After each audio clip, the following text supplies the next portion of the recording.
전국에 계신 문화일보 애독자 여러분, 그리고 문화일보 유튜브 애청자 여러분, 안녕하십니까? 문화일보 유튜브 허민의 뉴스쇼를 진행하는 허민입니다. 반갑습니다. 네, 2024년 12월 3일 화요일, 이번에 제가 다룰 주제는 윤석열 대통령에 대한 겁니다. 윤 대통령 리더십과 태도와 습성 몽땅 죄다 바꿔라. 그래야 경제도 살고 나라도 살고 정권도 산다 입니다. 시작하기 전에 구독, 좋아요, 알림 설정을 해주시면 문화일보 유튜브 제작에 큰 힘이 될 것이라고 믿습니다. 감사합니다. 윤석열 대통령은 박정희 전 대통령, 김대중 전 대통령 다 고인되셨지만, 그리고 이명박 전 대통령의 경제 리더십을 배워야 합니다. 변화하지 않으면 도태할 수밖에 없다라고 하는 것이 현대 진화, 사회 진화학자들의 얘기고 당연한 귀결입니다. 변화와 혁신, 지금 최대의 적은 누구냐? 적은 윤석열 대통령 자신이라고 생각을 합니다. 관료 사회를 일신하고 경제를 살려야 국민도, 정권도, 나라도, 그리고 윤석열 대통령 자신도 산다. 이 말씀을 드립니다. 이 소식 같이 하나하나 알아보겠습니다. 자, 경제 대통령들 먼저 같이 살펴보죠. 먼저 박정희 전 대통령입니다. 박정희가 일궈낸 경제업적 경제적 성과, 이건 뭐 지금은 그 누구도 부인할 수 없는 엄연한 현실이 되어 있다, 이렇게 생각을 합니다. 정권이 무너진 후에, 정권이 무너졌다고 하는 건 1979년 10월 11일 이제 소위 쿠데타로 사망하고, 그리고 나서 이제 그 여러 가지 서울의 봄을 거치면서 정권이 바뀌었죠.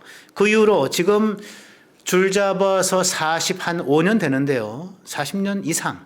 네, 바로 박정희가 만들어 놓은 중공업 체제, 중공업 산업, 그렇죠. 중화업 산업, 그 다음에 또 이 전자산업, 이런 것들 때문에 대한민국이 좀 먹고 살고 있다. 박정희의 집권 기간 만 18년인데 18년 동안 연평균 성장, 경제 성장률 기록이 9.2%다. 이 어마어마한 수치가 그 사실은 그의 과오에도 불구하고 또한 위대함이 있다라고 하는 걸 말해주고 있습니다, 여러분. 제가 오늘 마침 문화일보에 쓰고 있는 허민의 정치카페 같이 보시면서 더 나눠보겠습니다. 박정희의 경제 리더십은 두 개로 이루어졌습니다. 첫째, 각종 경제회의 참석 주제 및 토론. 둘째는 보수와 진보를 넘나드는 엘리트 기용. 네, 지금의 비상경제대책회의를 할 수 있는 월간 경제 동향 보고 회의, 매달 한 번씩 하는 거죠. 1965년 1월부터 147회, 147회 열렸는데 박정희는 딱 한 번 빼고 모두 참석을 합니다. 모두. 수출 진행 확대 회의도 한 달에 한 번씩 열리는데 1966년 2월부터 매월 한 차례씩 152회나 열렸습니다. 초대 경제수석을 지냈던 신동식이라고 하는 인물이 있는데, 이분의 회고에 따르면 대통령이 직접 경제지표를 챙기니까 정부 관료들이 열심히 안 뛸 수가 없었다, 이렇게 얘기를 합니다. 네. 그 다음에 이명박 전 대통령, 지금 살아계시죠. 얼마 전에 문재인 대통령의 적폐청산 때문에 감옥에 갔다가 나오셨어요. 첫 국무회의가 이분이 이제 2008년도죠. 네, 2008년도 2월 말에 이제 대통령 임기가 시작이 돼서 첫 국무회의가 3월 3일 열리는데, 3월 3일 국무회의 시작 시간을 몇 시로 하느냐? 오전 8시로 정합니다. 오전 8시. 근데 이게요, 전 정권이 노무현 대통령 때 국무회의가 오전 9시 반에 열린 것보다 1시간 반을 당긴 겁니다. 새벽형 대통령, 얼리버드 대통령. 참모들은 그럼 몇 시에 일어나야 될까요? 5시 일어나야죠. 새벽 5시에. 왜? 다시 일어나고 밥 뜨는 등 먹는 등 도시락 싸는 등 마는 등 뛰어와서 6시 반 청와대 출근해서 7시부터 자료 챙겨야 8시에 회의에 들어가니까. 예. 이 참모들이 바빠지는 겁니다. 왜? 보스가 부지런하니까 참모들도 부지런해져야죠. 그래야 청와대가 돌아가고 정부가 돌아가고 나라가 돌아가는 거거든요. 이게 2008년도라고 하는 게 여러분, 세계 금융위기라고 하는 게 여러분 기억나시죠? 모기지 사태 등등 해서 금융위기가 엄청나게 닥쳤죠. 제가 여기 베이징 특파원실인 베이징에도 그때 아주 썰렁했어요. 한파가 와가지고. 그 직후에 2009년 1월 8일 날 비상경제대책회의를 시작합니다. 매주 목요일 날. 그래서 대통령이 해외 출장 등 불가피한 경우를 제외하고는 이 비상경제대책회의에 매주 들어가죠. 이것이 경제 리더십입니다. 그러면 이 보수 정부만 그랬느냐? 그렇잖아요. 진보 정부도 그랬어요. 김대중, DJ 대통령 시절. 2002년 5월 6일에 DJ가 당내 여러 가지 쇄신파들의 주문에 밀려가지고 탈당을 합니다. 탈당하던 날 DJ의 비서실장이었던 박지원이 기자들이 모여있던 청와대 춘추관, 그때 제가 있었어요. 그 춘추관에. DJ를 제가 그때 대통령을 취재했기 때문에 청와대 출입기자였죠. 제 앞에 서서 얘기합니다. 여러분, 김대중 대통령이 탈당하셨습니다. 그리고 앞으로의 국정운영 방침을 얘기하겠습니다. 뭐라고? 앞으로 정당 정치에는 일체 관여하지 않겠습니다. 그리고 경제에 집중하겠습니다. 외교에 집중하겠습니다. 무슨 얘기냐? 정치 노, 경제 올리를 선언한 거예요. 이게요, DJ가 1924년생입니다. 이분이 1998년에 이제 대통령이 업무를 시작했기 때문에 74세 대통령을 시작을 해서 퇴임할 때는 79세였어요. 우리 나이로 80세. 이게 IMF 정말 외환위기, 어마어마한 경제위기 때였죠. 대한민국의 IMF 관리체제를 받을 때였어요. 그때 매주 경제대책조정회의라고 하는 걸 여는데 매주 경제대책조정회의에 참석해서 토론합니다. 관료들과 학자들과 참모들과 이래야 되는 거예요. 이래야 경제가 사는 거예요.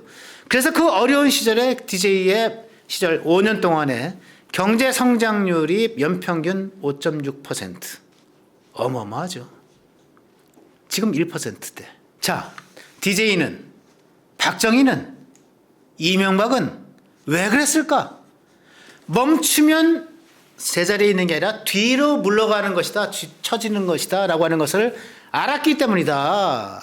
레드 퀸 이펙트. 여러분들에게 소개하겠습니다. 허민의 정치 카페에 나온 얘기.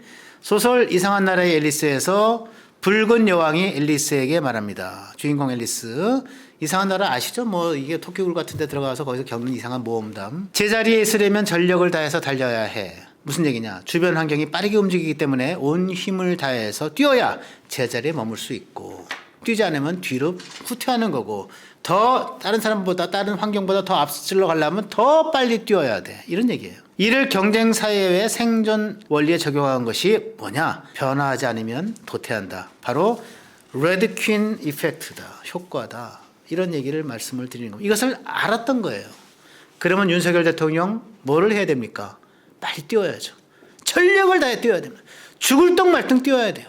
죄송한 얘기지만 밤에 술 마시고 늦게 일어나면 안 됩니다. 이제 변화 혁신 최대의 적은 대통령 자신이에요. 대통령이 해야 할 일, 저는 한 4가지 정도를 주문합니다. 첫 번째, 매주 위클리 오전 8시 9시 10시 11시 안 돼. 오후 2시 안 돼. 오전 8시에 비상경제회의를 소집해서 주재하거나 참석을 해라. 지금의 경제점검회의라고 하는 게 있어. 이거를 상설화하는 문제를 검토해라. 다행히 문화일보 취재에 따르면 오늘 문화일보 석간 뉴스에 이게 크게 나간 걸로 알고 있는데, 이 경제점검회의 상설화 문제를 검토하기 시작했다고 합니다. 반가운 뉴스예요. 하시라. 매주 하라. 근데 오전 8시 해라. 08시 회의를 소집하라 이거예요. 제가 이름을 붙여드릴게. 08시 회의. 두 번째, 국정쇄신하고 적절한 인사, 적재적소에 배치하고, 그래서 관료사회를 일신하라. 세 번째, 정치 불개입을 선언하고 실천하라. 그래야 됩니다. 네 번째, 리더십의 스타일. 대통령 자신의 리더십의 스타일, 생활 습성, 태도 몽땅 바꿔라. 죄다 바꿔라. 이거를 제가 주문합니다. 저는 이렇게까지 술 마시고 그러지 마시고, 반주하더라도 저녁 때 가볍게 한잔하시고 일찍 주무시고 일찍 일어나서 7시 한 반에 용산 집무실에 출근해서 8시에 회의 소집하시라고요. 그래야 참모들이 일찍 일어나지. 그래야 정부 관료들이 움직인단 말이에요. 관료 그렇지 않으면 안 바뀝니다. 미국의 33대 대통령 트루만의 유명한 독백이 있습니다. 아이크라고 하는 건 이제 그 아이젠하워 대통령, 34대 후임 대통령인데, 아이젠하워를 바라보면서 한 트루만의 독백이라고 하는 게, 제가 좋아하는 뉴스타트라고 하는 사람이 쓴 대통령의 권력이라는 책에 나옵니다. He will sit here in the White House. 그가 여기 앉을 거야, 대통령. 아이크가 여기 앉을 거야. 백악관에 앉을 거야. And say, do this, do that. 그리고 얘기할 거야. 이거 해라, 저거 해라. 관료들에게 지시하는 거죠. But nothing will happen. 그러나 아무 일도 일어나지 않을 거야. Poor Ike. 불쌍한 아이젠하워. 이렇게 얘기합니다.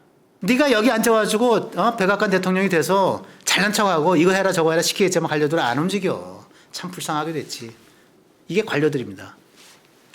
정부나 관료 조직은 지도자의 태도, 실천, 의지를 보면서 움직입니다. 지도자가 일찍 움직이면 관료들은 일찍 움직여요. 지도자가 아침에 나오면 관료들 정부 인사들은 새벽부터 움직입니다. 이래야 경제도 나라도 국민도 정권도 산다는 사실 꼭 기억하시기 바랍니다.